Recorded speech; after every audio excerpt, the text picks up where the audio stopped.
Hi, my name is Noel Davis with World Composting, and today we're going to delve into one of my systems I don't show very frequently, and that is my Urban Worm Bag version 1. Now this version has red wigglers in it instead of my normal 2.0 version that has the European Nightcrawlers. So this system has been going for a long time. It is one of my best working systems. It tends to take the most food as I add a lot of food, on a monthly basis really to this system. But I want to start getting it ready for in the spring, summertime to switch over to my African Nightcrawlers. So I have an African Nightcrawler bag system as well, like I have my European and my Reds.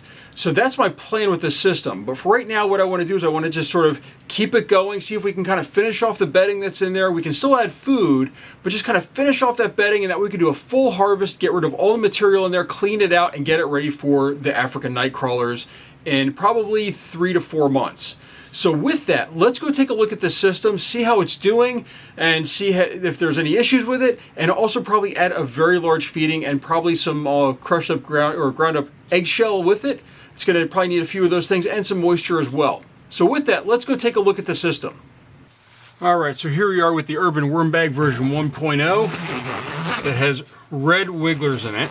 And there could be some fruit flies coming out of here. I've had some issues, but they tended to be under control the last time I checked. I do keep one of my traps in here, and it's pretty filled right now. I don't know if you can see in there. It's got a lot of stuff just sort of floating in there. So anyhow, put that off to the side for now, and let's dig in here. As you can see, I did throw one of my worn out shirts on top here, and we'll just take a look here and see how we're doing. Tons of pill bugs in here, a few more fruit flies popping out there. Lots of paper in here right now. This looks kind of jammed down in there right now. This does need to be loosened up a little bit. This material is a little bit dry, but not too bad. Definitely gonna need some more water in here. Plenty of worms though. I've had lots of food in here over the last couple months. But we just need to kind of turn this up a little bit. As you can see, this is how you can tell if your worm bins are really working well. This is a pair of underwear that I had, and all that's left is the plastic strap. Look at that. That's it. That's all that's left really of this thing.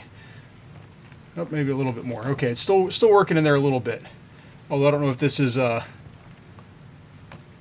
just see here. Yeah, it looks like there's a little bit more left. We'll leave this in there longer, let it break down. They do work through this material. You can see a nice little gaggle of worms right there. So just reach in here, try to break this up a little bit more. It's really compressed here at the bottom. I probably should have emptied this out a little bit, but I do want to keep a lot of this material in here for now. I will harvest maybe next time, because I'm not going to be adding too much bedding material at this time. I'm really hoping that they can work through what's in here, and we can kind of do a clean pull. This is another shirt that was in here or something else. So we're let them try to work through that as well. And they will. They'll get through all this stuff. It takes more time for these items than some of the other stuff that I've thrown in here. As you can see, I've got a lot of pill bugs in here, or these roly-polies, or whatever you want to call them. Just a whole ton of them in here. And you know, I just let them work their way around in here. I don't really do much with them. They're in here. They're not going anywhere. They're kind of a composter. Oh, we still have some food over here, it looks like, that they're working on. I was expecting to do another big feeding, but you can see, I mean, you can just see all these worms over here. Tons of worms in this area. We've also have, let's see if I can point it out right there, these millipedes, I think they are, right over here. It's moving around like crazy. But we do have a millipede in there. Oops. Drop some worms on the dry side over there. Definitely tell this needs some more water though. I mean, it's very, very dry in here. Let's just dig down in here though, see how much food's left really in here. Not much. Lots of worms. Must have been a citrus, I think, or maybe this is an apple or something. It's hard to tell. Oh, it looks like it's an orange. So it looks like this is an orange. I could smell the orange from it. So a citrus of some sort. Nothing underneath there, really. Lots of worms in this area as they are going to town on that last bit of food there. So you can see this system is just working really well. There's tons and tons of worms. Oh, this is an avocado shell right here. Look at this. And you can just see tons of worms in there. going to town on this avocado, working their way through that. Material definitely needed to be loosened up a little bit. I think it's a little bit too dense for them to really work through. I mean, it shouldn't be clumps like this that they're trying to push through. It should really be loose in here. But as you can see, it just breaks right apart. So the material's a little dry, but it's not too bad. It's not overly dry where it's a problem and it's like rock, which you can get also in these systems, or any system for that matter, if it dries out too much.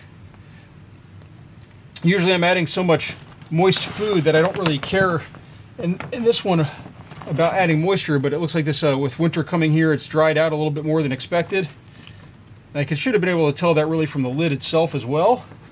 So I'm just sort of loosening everything up right now, kind of breaking it up a little bit, making sure that they can easily move and access this system, move through here no problem. And we're gonna, obviously the last feeding was on this side over here. Just clean off my gloves a little bit. This time we're gonna feed on this side over here. And we're gonna add a lot of food, just as I have been. Get another clump out of the bottom there. Break this up a little bit. And this food was frozen. It's a little bit thawed. It's been sitting out for a little bit, but not, forever. So hopefully it's not too cold, but we're just gonna go ahead and dump a huge amount in here and let these worms go ahead and go to work on it. And hopefully within the next couple months, this will be gone and we'll be able to add more. So now I do add a lot of food to this system. You're gonna see even a larger feeding than I normally do. If I can get this off, the bottom there is frozen. The top is not, but the bottom still is frozen here. There we go. There we go, there's one part of the feeding. As you can see right there, coffee grounds, those are gonna thaw out quickly. There's a lot of air in this one actually. There's more big chunks of stuff that's just gonna flake right apart. There we go. Got that in there. And then one more, and this is gonna be a much larger portion of food. And that is one of these containers right here, as I normally do. I just gotta open this up.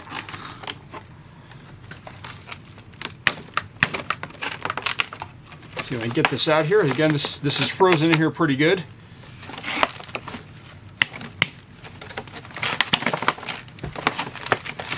I can pull this entire thing out. This entire thing is going to go in there. I just got to loosen it up. There we go. Now look at that. It's a solid block. It's okay. Not too worried about the worms in here. There's tons of them in here. I mean, there's really a lot. And they will work through all this stuff. The bigger problem I'll have is with fruit flies probably. If there's any left in here, they might find this food and they might start working on it as well. But as you can tell, this is a solid block of ice, so this is thawed and frozen a couple times now. So I really need these, this is an older one that I really need to go through and have these worms sort of work through. So with that, what we're gonna do is we're gonna throw this shirt over top, just like that, as sort of a barrier, kind of keep things out. Oops. Just like that. And then we're gonna throw some of our material over the top here, weigh it down. As I said, plenty of worms in here. No problem working through this type of stuff, I've noticed in the past. And they will easily get right around that shirt. And they'll start working on that shirt as well. They'll start digging that apart and picking it apart. But the more it's on top, the less it's going to do. So this will hopefully start with that process. Now the other thing I'm going to add here, because I haven't added any in a while, and I'm going to add this on top actually, is I'm going to add some of our eggshell here. And I do have to be careful when I'm breathing with this around. And we're just going to kind of mix that in a little bit here. Remember, you should always be careful when mixing an eggshell like that. You don't really want to breathe that in. Now, for the final thing we're going to add, we are going to add some moisture to this because this is very, very dry. And we're going to add in some big scoops of water here with the BTI mix.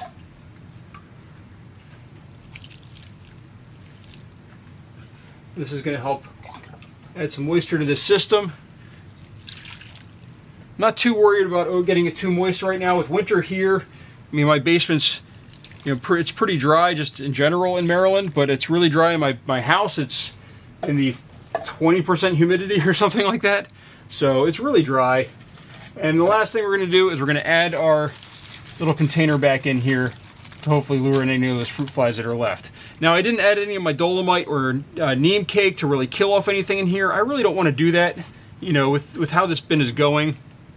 you know, it's working pretty well. I'd hate to add something that maybe kills all these pill bugs or something like that. That's not my goal, to kill those little guys. It's really just to kill any of the fruit flies and flying insects that are in here. And they're not too bad where I can't, you know, just deal with them in general. So with that, we're going to go ahead and close this up and call this a day.